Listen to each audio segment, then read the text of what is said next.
There's a guy named T.A. Frank. He's a writer for Vanity Fair, left-wing magazine, and T.A. Frank is a self-described liberal. He, too, agreed that Trump has been hard on Russia. Here's what he wrote, and I'm quoting. Trump's White House has pursued what is arguably the harshest set of policies towards Russia since the fall of communism, end of quote. Now, I quote him because he's a lefty. I quote NPR because NPR is lefty and Trump-hating.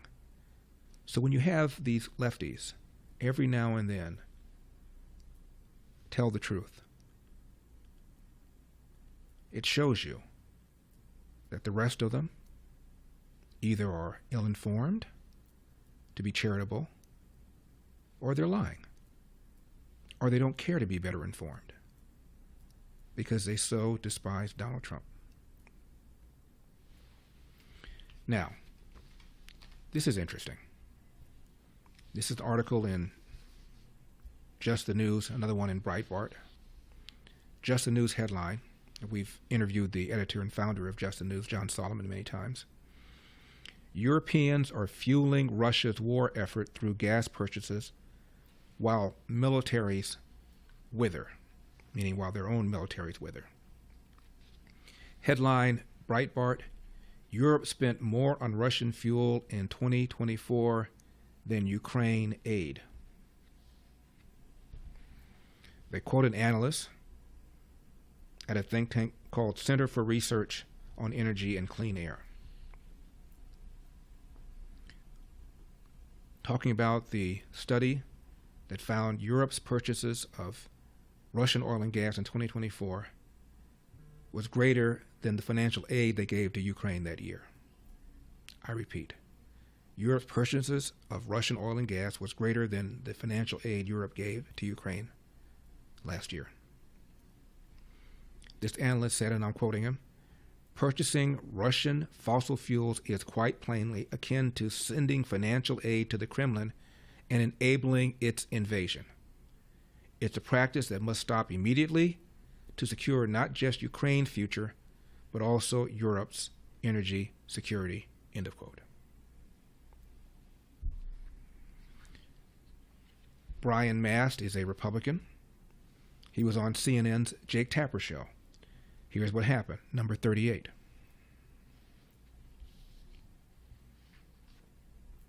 Yeah, I actually saw a study from a European group that showed that Europeans were actually buying more Russian oil and gas than they were helping Ukraine in terms of the aid. So in some ways, the Europeans are funding both sides in this war. You think? Now, let's hear the reporter from Axios one more time, Alex Johnson, about how Biden felt that Zelensky was insufficiently grateful. Number 6. I think both things can be true. Joe Biden, the Biden administration, felt that sometimes that Zelensky was ungrateful for the amount of aid that they, and basically just felt that they were asking for more and more and didn't always have a clear plan. But I can also tell you that the Trump team, even some of the people that are more sympathetic to Ukraine, think Zelensky completely misplayed this hand and basically set it up where now they're basically saying, like, you better get on TV and apologize. And one more time about the Europeans funding both sides of the war, number 38. Yeah, I actually saw a study from a European group that showed that Europeans were actually buying more Russian oil and gas than they were helping Ukraine in terms of the aid. So in some ways, the Europeans are funding both sides in this war.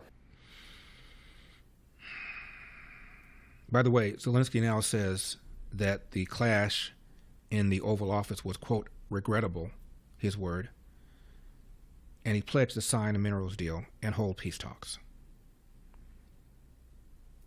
He released this on X, quote, we really do value how much America has done to help Ukraine maintain its sovereignty and independence.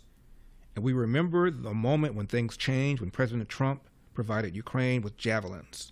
We are grateful for this, end of quote. This is right after Donald Trump put a pause on military aid to Ukraine. You think maybe, just maybe, that might have had an effect? Thanks for watching these clips from The Larry Elder Show. If you enjoyed this content, be sure to subscribe to my channel and hit the bell icon so you never miss a moment. More thought-provoking discussions are just a click away, so stay tuned, and we'll see you in the next one.